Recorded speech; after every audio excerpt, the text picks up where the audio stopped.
Hi guys, naisipan ko na naman magninilaga tayo ngayon.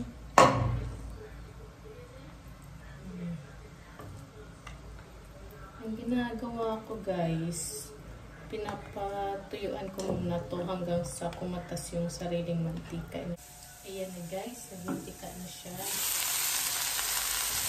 Mantika na natin dito. Kunting bawang para kumuluya lang para pangalaman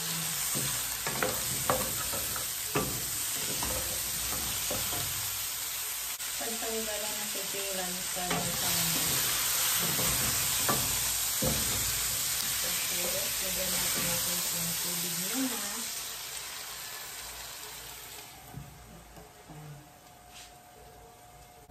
So, naisipan ko pala siya guys, ilipat sa pressure cooker para maganda ang paglaga natin ng ating kaldo.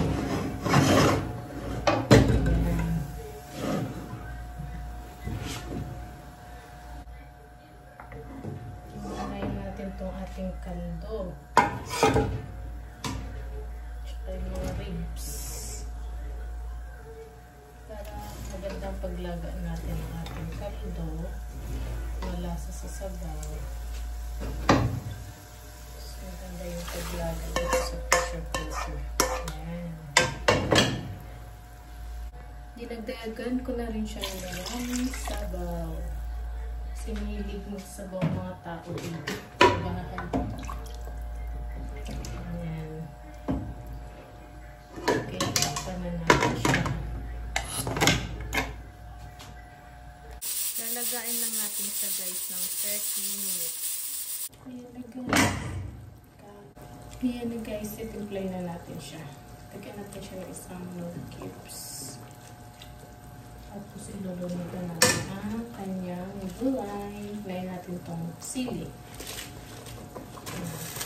Dapat walang gulay ang ating nilaga. Kasi mahilig sa gulay ang mga bata dito. Nagdagdag na lang ako dito guys sa timpla ko ng konting salt and pepper. Ayan, luto na ang ating nilaga ribs. That's it.